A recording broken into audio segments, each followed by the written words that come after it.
And it is recording. We've nailed it. Welcome to the WrestleTalk Podcast. Is Ricochet fixed? Has WWE finally figured out what they want to do with the man that gravity forgot? Nope, that's Pac. The other high-flying guy, Ricochet. He's very talented, and I'd like to see him do better. Welcome to the WrestleTalk Podcast. We are here, Sat and Tempest, as the official SmackDown review duo here on Saturdays on the WrestleTalk Podcast channel. We are going to be going through the December 2nd episode of WWE SmackDown and the conclusion of the SmackDown World Cup. And make sure that you comment down below, like this video. Let us know what you thought of Ricochet's match with Santos Escobar and what you think they will do with Ricochet going forward. But Sat, I will start this conversation by asking you, do you think they have fixed Ricochet?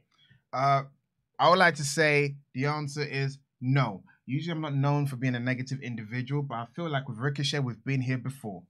Every time, he gets heated up. When Triple H first took over, SmackDown and Raw, we were thinking, oh, they're going to fix Ricochet. He's wrestling like his old self. The chains are off. It's been broken. He wins the Intercontinental title.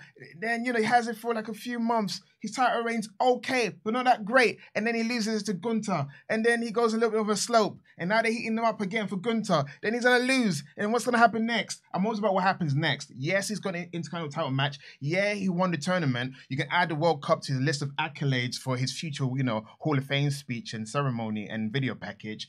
But I always think about what happens because obviously by watching SmackDown, we know that they're gearing up towards Gunther versus Braun Strowman. We know it's been telegraphed to us. That's the money match we should keep our eyes on. But what about Ricochet? Ricochet for me feels like a stopgap. That's why I can't say he's been fixed. It's great that he's winning matches. I can't complain about that. But in terms of answering your question, I would have to say no, because I feel like he's going to go back to the same spot he was before he won the trophy. I think it's entirely possible. And also, I'm just going to tilt this down a little bit. Got you, brother. I love this guy. And look at his t-shirt. The only person that is qualified to wear a Canadian Destroyer t-shirt, because he is Canadian and he does destroy your opinions. Except the ones I agree with. So on this show, I'll take you through, because this is where we're going to start our review of SmackDown, with the end of the show, of course, like all good reviews do. But not quite the end of the show, because throughout this show, there were a couple of very good pre-recorded videos hyping up the end of the SmackDown World Cup, and I liked both of them very much. First, you had Legado del Fantasma in like their mob hangout looking place. They're shooting pool, they're playing poker, they're drinking, they're smoking cigars. Yeah. They look sophisticated. And this, to me, is another example of what I really like with this sort of thing. We saw it with Hit Row and NXT, where you give somebody or a group a very distinct promo style. And it makes their whole presentation feel a lot more fully formed. Mm-hmm. It's the type of thing where, like, I've used this example before, but when Tyler Breeze was doing his promo selfie videos on his phone, I miss those days. I miss those days as well. He gets called up to the main roster and immediately he's just cutting promos backstage with an interviewer like anybody else. Yes. They made him feel not special, but these guys feel special because they're different. I really like that. So we got that first one. Santos Escobar said he was going to win. Later in the show, you got Ricochet in the gym doing a real training montage. He's prepared. He says he's going to win. Both of which, very good. Very good. Hyping up the main event. I like promos that kind of tie the show together like a consistent thread going throughout a show. I like that a lot. And then we had the main event the main event starts. They get into it. They wrestle a little bit. It is non-stop interference from Legado del Fantasma. And then, about a minute or two in, the referee has enough, ejects all members of Legado del Fantasma, including Zelina Vega, who is on commentary. They all get sent to the back. That part was funny, by the way, because she was sitting down. She could have just stayed there and be the only one outside. She's like, nope, I have to go to the apron. And the referee's like, you know what? You stand on the apron. You're interrupting my call. Now you get out too. And that made me laugh too. I was like, oh, yeah. Zelina, you should have sat down.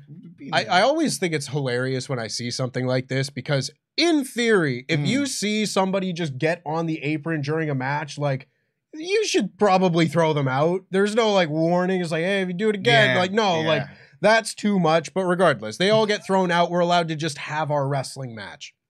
They talked about this on commentary with Wade saying that Legado del Fantasma played a large role in Santos Escobar's first two wins in the tournament. So that was kind of what is he going to do? He's got to do it alone. Can he do it? Blah, blah, blah, that sort of thing. Very good stuff. And then this match they kicked it into a high gear. They were doing some things that were like really mind-blowing.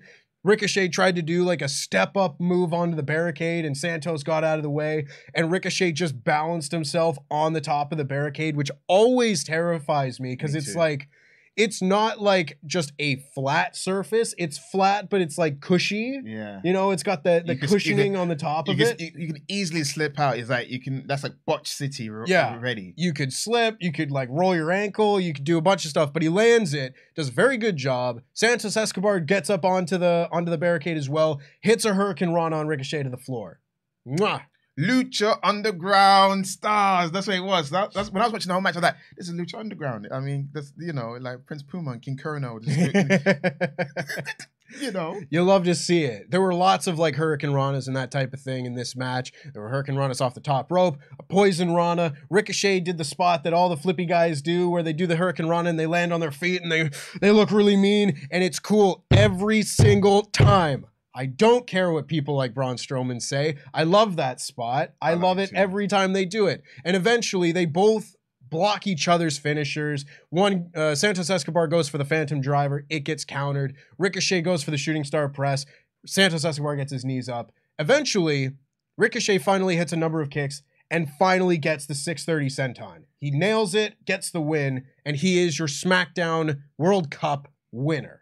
Question, because you're the fact checker. Was that the first time he's done it on the main roster? No, he's done it before. He's done that before. So it's been like years since he's busted it out. Maybe. I mean, he doesn't win matches usually these days. So like, until like the later portion of the summertime, Ricochet victories weren't really a thing. And he went through a wardrobe crisis when he couldn't figure out if he wanted to wear trunks or jeans or whatever. I watch it for this kind of. I'm one of those stickler of gear and music. Yeah, Ricochet went through an identity crisis. I don't know where I want to be.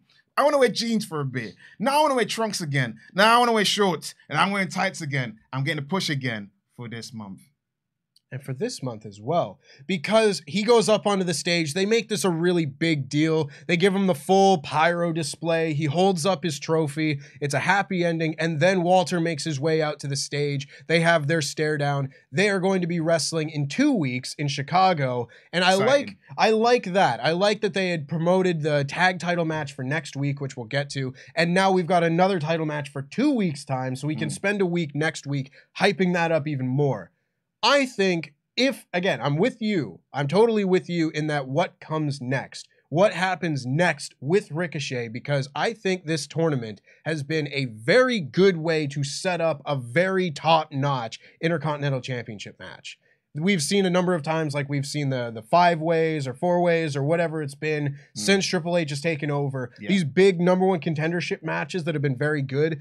I feel like this tournament had a very similar kind of outlook on all of that, where these big matches, you see a great match like this, and it makes you then care about the championship more. True. The championship then looks more prestigious because you go through this incredible match, and even more matches in this case, because it's a tournament, in order to get to that point. But I don't know whether or not this will be sort of the turning point for Ricochet on the main roster. He's kind of been that guy who, similar to Chad Gable on Raw, has been one of the MVPs in terms of like, well, he's the person they put in to have a good match with the person they want to push. True. I would very much like to see both of those guys eventually get their shot. And they seem like the kind of guys where it's like, okay, I can't do it right now, but give me a few months. Let me get the other balls rolling first, and then we'll get to you and you'll get your push. I'm hoping this is the start of a Ricochet push. I don't think that's going to necessarily mean him beating Walter by any means, because there's other plans. They're going to do him and whoever else. Braun Strowman is going to get him at some point. There's going to be more stuff down the line for Walter in the Intercontinental title. But I would very much like to see Ricochet be a featured member of the SmackDown roster, and seeing him get to have a match like this promoted in the main event, I think is a very big step forward from where he was. Well, a part of me is thinking, like, has Ricochet done everything he needs to do on SmackDown? That's my question.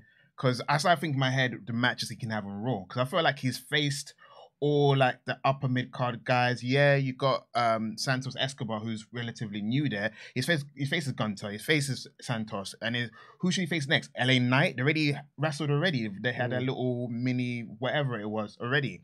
So I feel like for me, because he's been Intercontinental Champion already, it would just be retreating the old, thread of him winning the title again. He's done it. I feel like for me, what should be next for Ricochet is for him to go to Raw. I feel like he needs to go to Raw, fight, be more upper mid card, be off that level, face Roman, because that Roman's been beating everyone. It would be good to have a little mini feud between Roman and Ricochet. That's a match we haven't really seen as well. So if that was me, I would do that. I also like the fact, because a lot of people have been complaining about how guys like LA Knight is now in a prominent spot facing Bray Wyatt, which we'll talk about that later. But Santos Escobar, relatively newcomer, but you got to know him as an in-ring performer straight away in this tournament and care instantly. Because the fact that he's a new guy, because a lot of people didn't watch NXT 2.0 or the original NXT towards the end. He's a new guy featured in the main event. That's great for him. And he's a great talker as well. I've always been a huge fan of him. And I felt like Cameron Grimes, he's a guy that was in NXT for far too long than he should have been. And I felt like the match was great. But for me, I'm hesitant because I want Gunther to be Intercontinental Champion for a year. I want him to beat Honky Tonk Man's record. I have an agenda. I want Gunther to beat Honky Tonk Man's record. If there was ever a time, it was meant to be Santino, but it didn't happen. But is there ever a time in this generation, in this time, you and I alive, it should be now. Gunther should be champion for a year because he's got a history of winning titles, for breaking records. He should break records. I feel like whoever beats Gunther next year down the line will be a bigger star by beating him if he's got a long historic reign, which I feel like they're trying to do with him right now with the list of wrestlers he's faced, besides Braun Strowman who's going to face. But I think they're going to be a good host match. But yeah, I think Ricochet afterwards should go to Raw exclusively afterwards. I feel like he's done everything he can do on SmackDown. It would be like, old grounds again. It's been done already. I don't remember him being on Raw that much anymore since the pandemic time, so I'm ready for him to go back to Raw. I don't think that's a bad shout at all. Like, I would like to see a Ricochet Roman Reigns match at some point. I don't know if we're going to get to that because it seems like Roman has a lot more on his plate. There's a lot more plate spinning regarding the bloodline and potential pay-per-view level matches, and I don't know how much time we would have to build up a Ricochet Roman Reigns match on SmackDown in between now, then, whenever. So I don't think that's a bad shout at all. I think Ricochet over on Raw would be a lot of fun. I think that might help Raw a little bit with that level of depth. And it might kind of be dependent on what they're doing with Raw because they only have a U.S. title to work with. So if they were, there's a whole conversation for another time of separating the belts and giving more for Raw to do. But I think Ricochet would have a lot more fresh matches over on Raw, whether it be with Seth Rollins or whoever. I would swap Mustafa Ali for Ricochet because I feel like Ali his return is not. Triple H hasn't really done okay. He's done okay with him. It's better than what Vince did, but I feel like that whole return, that cold return out of nowhere when Ali came back, where last time he was a heel, because not a lot of people watch the internet, so kids are going off like this guy was a bad guy who was beating up on Mansoor. And now he's coming back and we have to cheer for him. Like, fans are not as thick as they were in the 80s and 90s. You can't tell me, cheer this guy. Like, even Tegan Nox coming back. For a lot of people, they'll be like, I've never seen her before. We know, we're like, that Rainbow Warrior, that's not Jeff Hardy, that's Tegan Nox. We're going to get to that. But Ali should go to SmackDown. I feel like he'll fit more and he can do the fresh start thing. His push has been kind of derailed a bit because Seth Rollins has gone really over to the point where he's now a tweener, which has hurt Ali a bit. And also Lashley's is a face, but doing tweener things, also hurting Ali as well because he's looking like a guy you don't really want to cheer for. So for me, I would swap Ali to rehab him on SmackDown, and Ricochet can take that spot of feuding on that level. Him versus Theory, him versus Lashley, him versus Seth Rollins. That sounds exciting in your head, right? Because it's fresh, it's new. Because I feel like Ricochet has done what he needs to do on SmackDown. He should go to Raw. That's what I should say. That's what should be next. Yes. Well, let us know what you think they should do with Ricochet. Do you think that they have fixed Ricochet? Let us know in the comments down below. We're going to get into the rest of our SmackDown review here because we opened with the best wrestling story in the world right now. That is the bloodline stuff with Sami Zayn. Sami Zayn came out with the Usos and Solo Sikoa. They got in the ring and Sami Zayn tried to hype up the Usos for their contributions in War Games. He was like, oh, we won at War Games, and why did we do that? Because we've got the longest reigning SmackDown Tag Team Champions out. And Jimmy Uso immediately like, no, bro. We're not doing that. Nope. We're not doing that tonight. We talked about this. We're not doing that. Tonight's about you. Tonight's about you, Sami, because you're the MVP of War Games. You're the reason that we won. Really going in on Sami Zayn being part of this group. Yes. So much so, Jey Uso grabs the mic and he's like, listen, man, I didn't like you. I didn't want you in this group, but you earned my respect at War Games. And they all do their...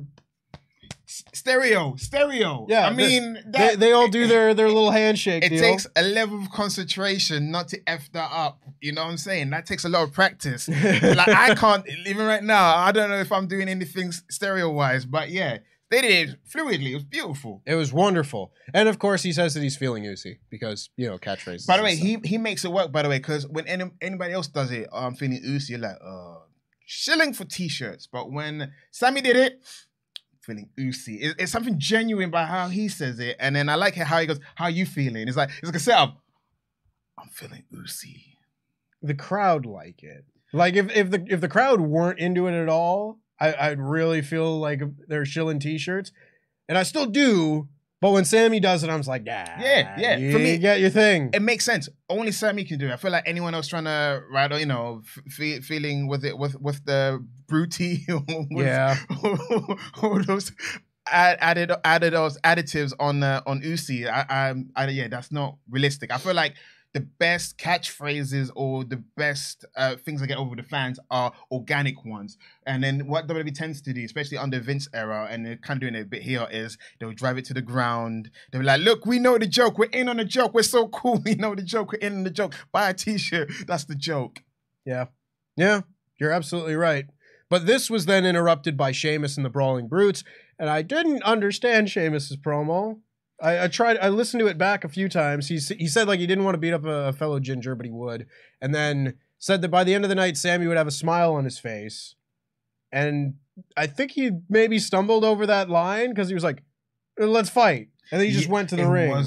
It was almost an inconsequential promo. He came out, he cut his promo, and then I was like, does he not have anything more to say? Yeah, absolutely didn't. That's okay, you know. Sometimes if you do, you know, stumble it and bumble it, just get straight to the point and start fighting. Yeah.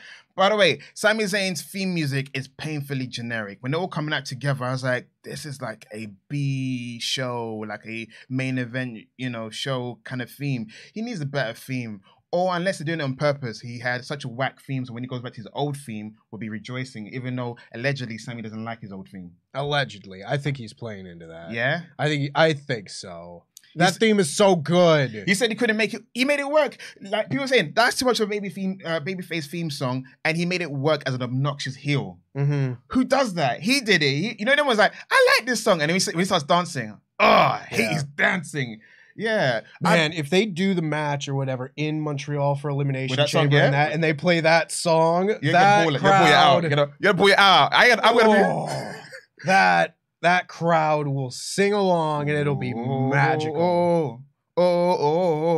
Bang, bam, bam, bam, bam. I'm like, when it came out, it just doesn't feel like a cool song. I know, I get it. Maybe they did it on purpose. He's not a cool guy. At least, like, the B-Team theme. The B-Team had a great hard rock song, which they changed into some B-Team, go, go, go. At least I had, like, little silliness. A wink, I can understand. But Sami Zayn's theme is so generic. It's like the most generic vanilla song you hear. It doesn't do anything for me. It just makes me mad that he's pretending because his dance move doesn't go. It's like you're dancing to a kid's song and you're trying to put some hard edge into it. You're like, that's not the song to do it to. I just don't like his song. I just don't like it. You can hardly tell. They got into this match here with Sami Zayn and Sheamus because they rushed the ring. Sheamus and Sami Zayn have a match. I thought this was a really fun little opener match that they had here. They did a lot of teases of Sheamus's chest strike thing that they did. Sami tried to do it. Sheamus tried to do it. They both blocked each other. Eventually, Sheamus managed to do it. Nice build-up of that spot. Eventually, you get more towards the end. The Usos start getting involved on the outside, and then Butch and Ridge Holland go and take them out. They try and outnumber them, and then Solo Sikoa comes in, levels both of them out, and the ref gets distracted. This allows Sheamus to pick him up for basically an Alabama slam. And Jey Uso, very importantly, Jey Uso hits Sheamus with a super kick, allowing Sami Zayn to roll him up and get the pin. I was very surprised at this. Not necessarily surprised in a good or bad way even, but just I've been looking at this like thinking that Sheamus is going to be Roman's next challenger. I think that was the initial idea. Yeah. Yeah. I don't necessarily feel that way anymore. Well, there's been rumor that excuse me, they might be Kevin Owens and Roman Reigns now for the Rumble. There's been rumors. But to go back to what you're saying when you thought it might be Sheamus, they positioned Sheamus as Roman's opposition before War Games, doing the SmackDown shows. The face-to-face of was Sheamus and Roman Reigns. And it would have made sense, like, with the push that Sheamus has been having since the past autumn, summer, you know, you name it, Clash at the Castle, he's hot enough to face Roman at a Rumble. That would be the natural progression. But I think because they need to get heated on this Kevin Owens and Sami Zayn storyline, they feel like maybe there's more meat on that match, especially when they wrestled a couple of years ago out of a Rumble. There's so much more left in that feud, and I understand why they want to do it, because they want to get to the Elimination Chamber, allegedly for Montreal, for Sami Zayn. I feel like in their mind, Roman doesn't wrestle on Raw anymore. They could have done it on Raw. They could still do it on Raw, but yeah. Yeah, I don't know. Like, I never looked at that potential match of Roman and Sheamus as like, oh, that's the Royal Rumble match. I thought that's going to be a big title match on a SmackDown, like at the end of the year. I thought Royal Rumble, but okay, yeah. So I could be totally wrong. That being said, like, they were the two faces that were on like the War Games poster and everything. So at the very least, they were kind of promoting it that way. But team captains. They were the team captains. That's totally fine though. If they don't want to do that, no, that's fine. Because I was looking at this and I was like, man, boy, I really don't want them to just beat Sami Zayn after everything that we've got going on. And then they didn't. And they just had him beat Sheamus. And I was like, that feels like a really big win. That sort of win where they realize that they've got to kind of capitalize on this Sami popularity, because you can't have him lose the matches all the way to a potential title match. And he was the babyface of the match, I can arguably, because in the beginning of the matches, Sheamus was controlling the match. It felt like a heel, monster heel, just chopping down the babyface down, and then the fans were just supporting him. Like the ovation he got out, even though the song is rubbish, he got an ovation, got a reaction. He went on top rope. In my head, I was like, I know he's a heel, but he feels like a babyface. He feels like a babyface who's in a misguided group. You know, you shouldn't hang out with that gang. Stay away from that gang. They're bad, you know, they're bad. And then Sami's like, no, they're my friends. They're misunderstood. So yeah, in the match, it felt to me like Sami was the babyface. And then it's weird to think how he's come a long way since his feud with the Jackass people. And then, you know, he was his conspiracy theorist character. He was the annoying guy. And now he's this beloved, almost underdog again. Welcome to Smackass. This was a very good opening segment. I enjoyed it very much. We then had the backstage pre-recorded promo from Legado del Fantasma that we talked about earlier. And then we had Kofi Kingston being the first person to declare for the Royal Rumble. Almost 2 months ahead of the event. We have plenty of time. Plenty of time to determine who's going to be in this match. He gets asked about who's going to win, Ricochet and Santos Escobar. He says Ricochet, you can't bet against him, and it's generic answer. And then Imperium walks up, interrupts him, and he says he'll engage in fisticuffs with one of the members of Imperium. And then Walter walks in. He's like, all right, you're going to fight me then. They walk off, and Kofi's like, oh, damn, bro, you were just standing offside the whole time? All right. Yeah, that was funny. It was funny. Like, you could hear the crowd laugh at that one. I like that. A solid little backstage thing. It's fine. It makes me, every time when I see New Day interact with Imperium, I'm like, oh, man, I wish Big E was around. Absolutely. Give me Big E versus Walter. I'd like that match very much. That would be great. And it makes me sad, like, how, like, New Day is just being reduced. Like, they're still getting spotlight. They're still having promo time. And then they're doing mini feuds. But it's like, it's nothing of consequence, because I really want to see them do more. And again, Kofi Kingston, funny guy. Like Gunther, you've been hiding the whole time. Like, my goodness. Like, that made me laugh. I ain't gonna lie. It was good stuff. Bray Wyatt was backstage, and he cut a pretty spooky promo. He was kind of like cult leader Bray, just doing more of a rambly, talking about how we're all animals and technology, and we all are this technology eating flies. Yeah, this is like spiders eat flies and snakes eat rats and just whatever. You know, it's more of a Bray Wyatt shtick that we're kind of more familiar with than we have been the last few weeks, where that's been, or last couple months now, that's been a lot more different and fresh. It was direct. Usually, recently since it's come back, it'd be more direct. But this has gone back to the cryptic promos. Yeah. But the main thing we took away from that was he said, I didn't do it. Yeah.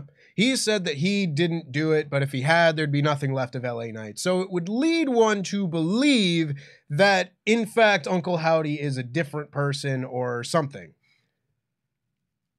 Dude, I was about to say the same thing. I think, yeah, he's actually...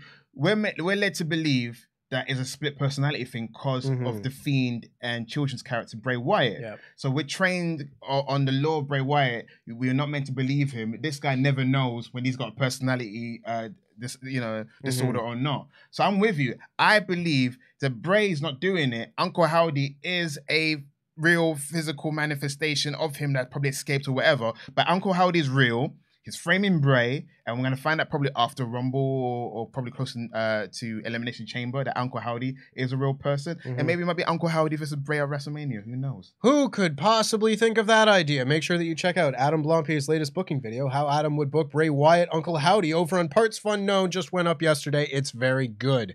We then had Shayna Baszler taking on Emma. Before the match, Emma's talking with Madcap Moss, and Madcap Moss is like, "You're a revolutionary. You're a trailblazer.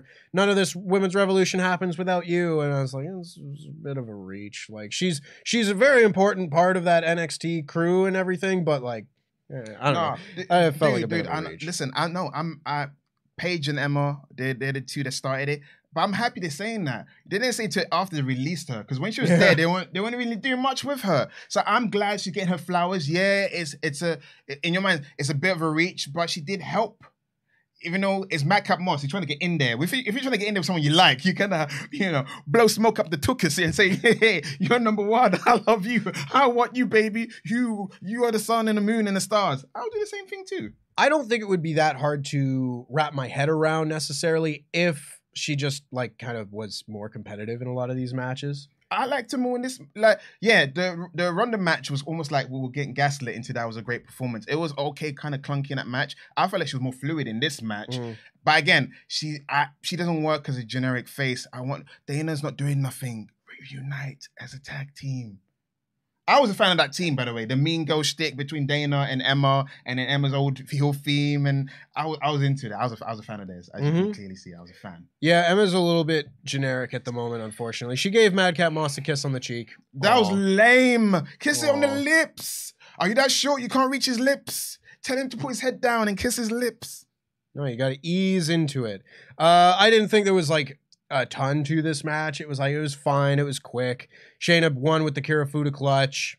That's kind of all there was to it. After the match, the head scissors into a Russian leg sweep by Emma was nice. That's what I'm saying. I feel like this time she did more interesting moves than when she first came back. It was okay. You're like, I wish they can do more in the ring. But yeah, I feel like she looked better in this match. But it was the Shayna show. It was to advance the storyline that Shayna is now a bad Bama Jammer back in the ring again. Yes.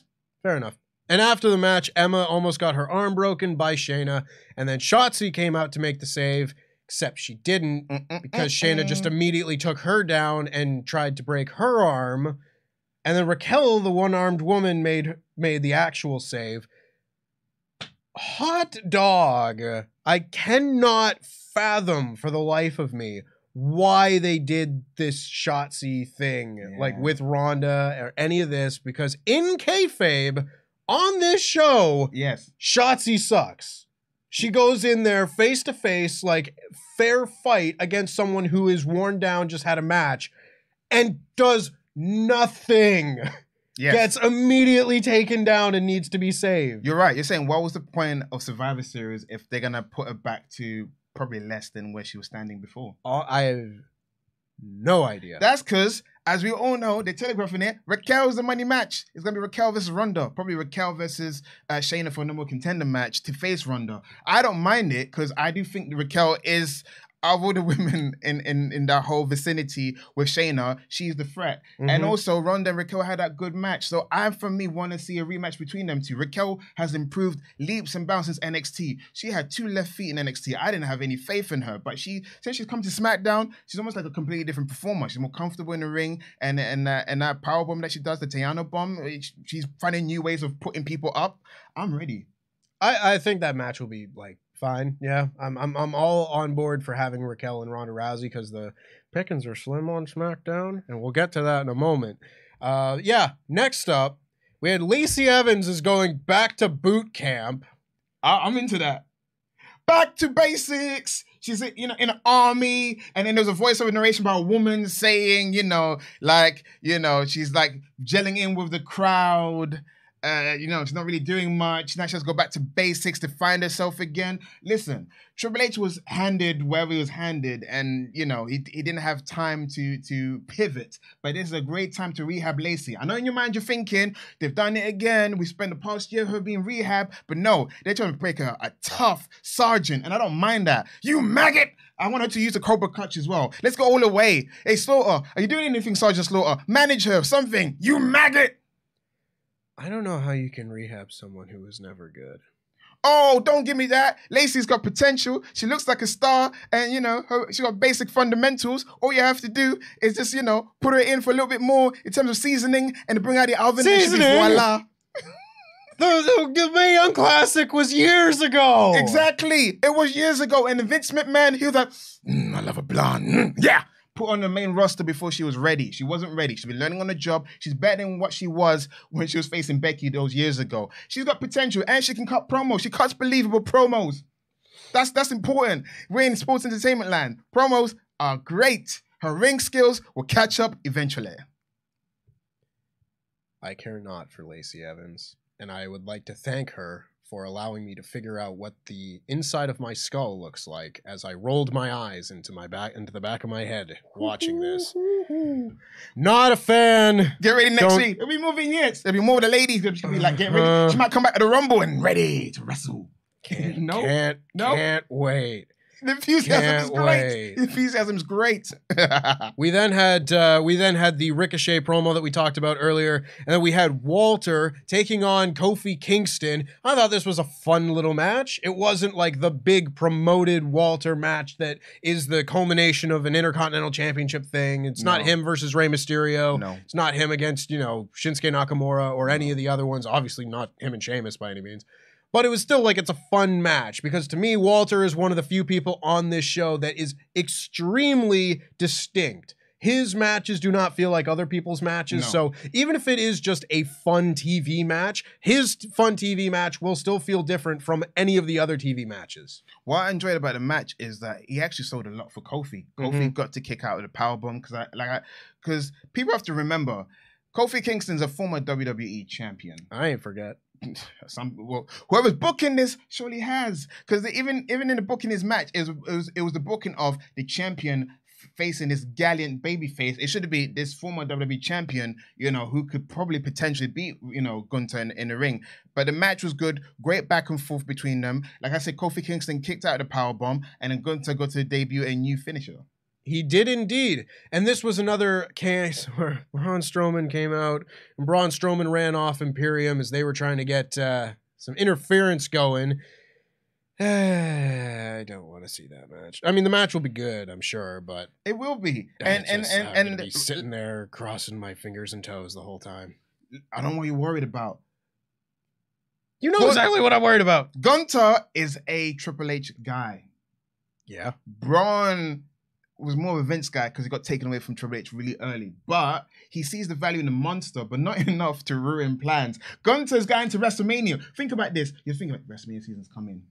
The Intercontinental title has not been defended in WrestleMania in quite some time. Triple H has spent time rehabbing the Intercontinental title to the point where it's almost back to how it was in the late 80s, early 90s. Who do you think he wants to carry that gold into WrestleMania? Braun Strowman? Get his hands? No. Imperium. It is Gunther. It's the Ring General. Gunther's gonna have faith, dude. I have faith. You have faith. Talk me off this ledge. I know. You lost, your titles. Yeah, I know. All of them. Everyone. I'm the champion of nothing. No, you're the champion of the people. You're the champion of Saturday. You're the champion of my heart, man. You are the champion. I love you, brother. Listen, we're going to do a vigil, but Gunther's going to win. It's going to be a big victory. They're going to play that so many times in his video package. When they do that 1 year thing, they're going to show how many powerbombed him. Oh, I will do a dance. I will do a dance when this happens. You better record it. He said it here, guys. You heard it. He's going to do a dance. You better record it. So this was a fun new match, and then Walter did indeed debut a new finisher because he hits the powerbomb on Kofi Kingston. Kofi kicks out, and then Walter hits an Emerald Flosion, which he is calling the Last Symphony. Very fun. I love that they are indeed adding yet another potential match-ending move to Walter's arsenal. It's good. It's the kind of thing that I like. It's like Bryan Danielson having a million submission holds that he can win matches with. It's good stuff. My question is, can he put the Last Symphony on Braun Strowman without breaking his neck? I suppose we will see, because that'll be very impressive. I'd rather him just do the powerbomb. I mean, I feel like he can do the take a last ride thing. He's in the corner and just lift him slightly and then walk forward and fall down. Yeah. Just do that.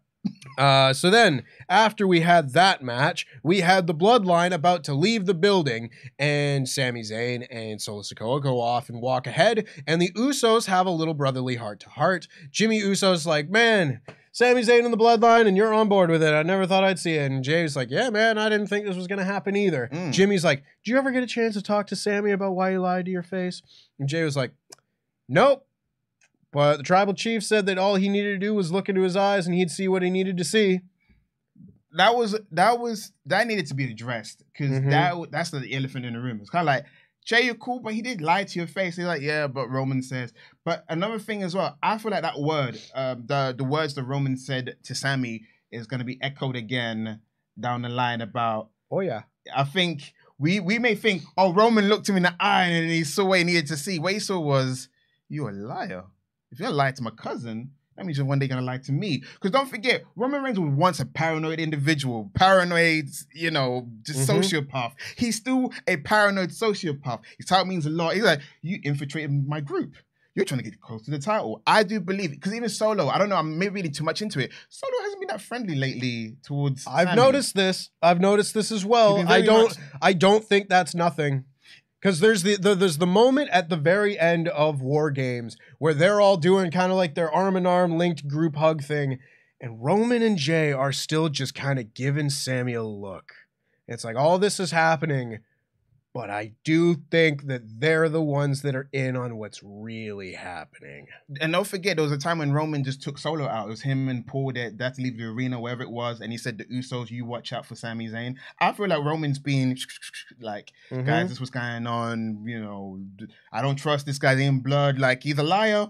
Can't trust him. You get one shot. I do feel like Sami, like, Roman was willing to accept him, but I think that one cowardly action is enough. I mean, if you run a tight ship, you don't suffer no fools. Even though it wasn't to me, yeah, he told me the truth. But you told me the truth because you knew I got evidence. Everyone watched the show. That to me is like one thing. I know Ollie and Luke brought this up on the review of War Games, where it's like, Jay could just watch the show and he'd know why Sami Zayn lied to him and everything. Like, the explanation has been given, but it's fine. You have to kind of pretend that the camera's not there. That's weird. It's weird. Sometimes it's wrestling. I'm not going to get into it. It's a nitpicky thing, but it's not a detraction from the story for me. We're going to talk about a certain promo tarot card later, and I'm going to ask you, was that to the camera or was that to himself? When we get there, we'll get there. Yeah. We'll get there very soon, in fact, because the Bloodline, they have their little conversation there, but they're like, but we won at War Games, right? Yeah, we good. And then Sheamus knocks both the Usos out, and he tells them that he and McIntyre will be waiting for them next week on SmackDown. The Usos are facing Elias and Riddle. I did not know that they were a tag team. I do not pay attention. Oh, you don't pay? I'm not paying attention at all. When you saw Riddle holding the bongo, what did you think? I was like, well, that joke's going to get old and they're going to keep doing it, but...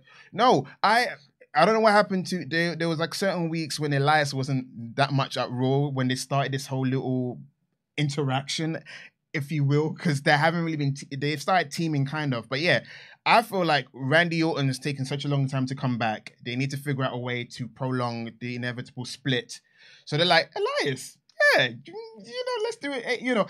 Riddle's the king of, dysfunctional tag teams. And like, you like to do music, he likes the bongo or the bong. You get he likes to hit his bong. Yes, which is, yes, winky winky for the teenagers, wink wink. Them teaming up will give them something to do and also heat up the old, rivalry. But I'm kind of sad that they're rushing this McIntyre and Sheamus feud with the Usos. That screams to me Royal Rumble. That could be a big Royal Rumble match. Like, I saw that when they won their tag match to get the War Games advantage. I was like, ooh, that's a fun tag title match. If you're going to demote Sheamus from allegedly what we assumed would be a Rumble match with Roman, give him the stakes. Give him, like, if the Usos going to have his legendary tag run, put him with credible threats. Because for me, when Sheamus said that you're going to face me and McIntyre, I was like, ooh, credible threat. That's what's been missing for a while. Each time they debut a new tag team, you're like, yeah, they ain't going to beat the Usos. You want a credible threat where you can suspend your disbelief and go, this could happen. They could lose it. And then you got Sheamus and Drew McIntyre, who's arguably the number 1 or number 2 babyface, depending what, news you get. In the match, Drew could win the tag titles. Why not? Yeah. That match is going to happen next week after the Usos beat Elias and Matt Riddle. Well, what are they going to do? I don't know. In the Vince era, again, like I don't want to compare, what the past era and the new era have been doing, because the new era has been okay, not that great. But what's going to happen? A DQ finish? Then they're going to do the Usos are just going to win. I think the Usos will beat them. Maybe they'll do a rematch and they'll just kind of string this along. But I'd rather the first match just take place on the big show. Wouldn't you be less excited if they do a rematch Rumble? We'd be like, I've seen it already. And Yeah. No, absolutely. Like, if I was having my way, I'd put it off, build it up to be a really big match. But if they're just going to do it, I would prefer they just do a clean finish and have the Usos win in a great match. Unless they do a ladder tag team match at the Rumble, then I can forgive them. That's interesting. Interesting. We haven't really seen one of those in tag division in a while. Like a big stipulation match. Something. There you go. See? Yeah. If they did that, that'd be nice. But I shouldn't fan book, because that's how you disappoint me. Because you're like, this is how I would do it. And if it's not done, you'll be like, I'm mad they didn't do how I would have done it. We can't have that. Next up, we had Damage Control coming out for a promo, and Bayley harassed Michael Cole a little bit. Good job, Bayley. And says that no one on the SmackDown women's roster stepped up to them at War Games, and that disappoints her because she's the longest reigning SmackDown women's champion. And it's at this point that Liv Morgan comes out and says, oh, if you've got a problem with the SmackDown women's division, then we all do. It's like, I do. We all do. I do. Yeah, we all do. Liv, we all got an issue, because it's fragmented island, because there is a division, but it's not being used. It's quite weird. It's kind of like if we don't get a Shayna and Ronda, scene, or you don't get a Raquel scene or Shotzi, you might get Liv. It's nothing cohesive. It doesn't feel like a women's division. It feels like Ronda and Shayna et al. Yeah. You know what I mean? Yeah, I mean, we've discussed the state of the SmackDown women's division. The state of that division. It is in a state. It is in a state. Stinky. And at the very least, they got some help, because Liv Morgan came out and she said all of that. And then she looked at the ring and said, 3-on-1. Sounds fair. Ran down, threw Dakota Kai into the steps, and then threw Io Sky into the barricade. Gets in the ring, takes down Bayley. She's fighting her for like 5 seconds, and then she gets swarmed 3-on-1. Stupid babyface. Stupid. Don't be stupid. No, she's not stupid. She's crazy. Oh, she's crazy. She's lally. She's cuckoo bonanza. Oh wait, the part of Liv Morgan will now be played by Darby Allin. Yeah, interesting, right? That's her thing now, right? She just Spike Dudley, Devil May Care kind of thing. Like she's little. That's fine, but I don't know if she had some sort of plan to actually take on all 3 of them at once beyond just. I'm gonna give it my best try. She wanted a beating. She's just not scared of a beating, but like I don't know. I think it's weird if you go into that fight not expecting to win it, and maybe she did. But she wants to earn the respect of the fans for being gutsy. She's a gutsy babyface. Smart, maybe not, but gutsy, yes. So she's getting beaten down, and who makes the save but Tegan Nox and her rainbow hair? Like Jeff Hardy's the Rainbow Warrior. Right? That's what I was thinking. I was like, oh my gosh, what was missing is the Normal Words theme song. That's what was missing. She had a choice to make with her hair, and she made all of them. She made all of the choices. She looks more of a tag partner to Shotzi than she did prior. Yeah, absolutely. Absolutely she does. She could be Dakota Kai's tag team partner right now. There's a lot of colorful haired people in WWE right now. I hope they don't forget that whole thing. Shotzi. I mean, I don't think they might forget about the Shotzi bit, because the tag title thing, the whole running joke about how they never got the tag title shot. Oh, I remember it. I don't think anybody back there remembers it, and fair enough. I care not for remembering the championship contenders era. But thankfully, Michael Cole did point out that Dakota Kai and Tegan Nox have a lot of history in NXT. I like that very much. That seems like a logical first feud for Tegan Nox now that she is back. She starts fighting with Damage Control. She kind of gets triple teamed a little bit, and then Liv Morgan gets a stick, hits them with the stick, and then they stand tall. A return for Tegan Nox, an additional warm body to be added to this division. I don't know how much to expect out of that, because it's not like Tegan Nox is a very good worker. I like seeing her back. I'm more excited to see her matches than a lot of other people in the division, but she's never really been someone who's gotten the rocket strapped to her back either, so maybe that could change. I hope it does. In the minds of a lot in the mind of a lot of people, who is she? Like Michael goes, what the heck is that? It's true, it's a new theme music that she debuted, but like you said, she's been part of a tag team. You know, she wasn't like there long enough on SmackDown to establish herself. I'm worried it's like another thing. Hey guys, you remember this person, right? You remember this person? What you mean? You don't know who this person is? This person was here before. They need to do more. I hope that next week they can do some sort of vignette of like where has she been. For a lot of people, it's like she had a tag match and one day she wasn't there anymore, because not everyone reads online of what's going on. I think about the teenagers or the young kids with their parents. Like, she looks like someone. She dyed her hair to the point where people might not know that's Tegan Nox from before. Or was it just, is it Nox? Was she known as just Nox? Or was it Tegan? Was she known as, she had a one name? Well, it was Shotzi and Nox. But there you go. But Shotzi lost her last name, but she still was Tegan Nox. The team name was just Shotzi and Nox. And if it sounds stupid, that's because it was. Holy God. But yes, I think they should do like a vignette of like, well, these are all of her knee injuries and everything that she's had to fight through to get back to this and whatever. Like, so getting kicked in the face by Dakota Kai. There's loads of story to be told with Tegan Nox. I'm getting worried because the fans know who Damage Control is. They're going to have more of an emotional investment with that side of the team. And then this newbie with colorful hair. Color hair is cool. I feel like fans are not as thick as before. It's like, cheer for this person just because. Triple H needs to do more in terms of like, this is what you should cheer for her. Dakota kicked her in the face. You saw that in the War Games package. And then she was in a tag team for a bit. And then she went. And then, what have you been doing? Why is your hair colorful? Explanation for us to care. That's what I want. I feel like it's been missing. That's why a lot of wrestlers have returned. They've been a bit cold. It's just like, you know, like Emma. Yeah. Emma's like, we're getting the whole backstage thing with her and Madcap. Like, yeah, I've been gone for 5 years.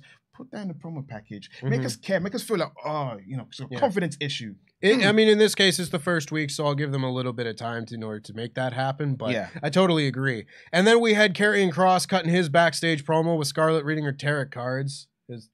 Interesting, whatever. Was there a camera in that scene? That's what I'm saying. Was there a camera? I mean, he was talking to the camera, so I guess so. But I don't know. It's a choice. And then we had a spooky Uncle Howdy promo. And then we had our main event, which we've already talked about. So that brings us to the conclusion of this episode of SmackDown. Sat, what do you give this show? I give it a 3.5.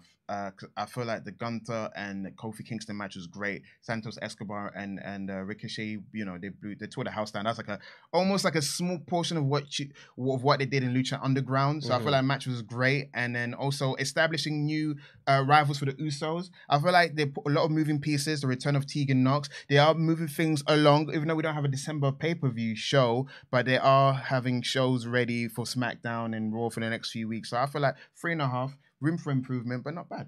Yeah, I think that's pretty much fair. You'll see in my edited review that will be coming out shortly that I gave this show a 4 out of 5 because I thought the opening match was very good. The main event was very good. I like the Walter Kofi Kingston match. It's a good little sprinkle of like good match, good match, good match. The things in the middle in between there. There was some interesting stuff. Tegan Nox is back. That's kind of like, that's a special return type thing. There was plenty to see on this episode of SmackDown that make me feel comfortable saying that this was a 4 out of 5 show. But if it's like, it was like a low 4 out of 5, it was like a 3.5 to 4. So like, I'm with you for sure. And that will bring us to the end of our SmackDown podcast.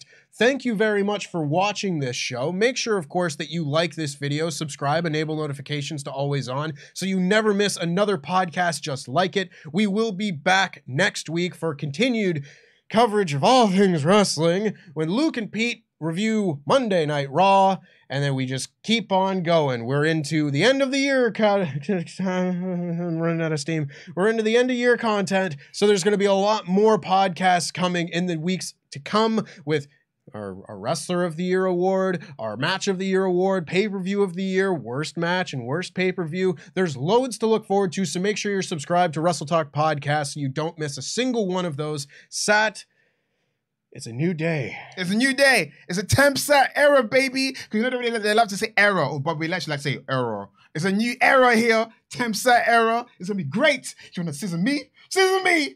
Ah! Yeah!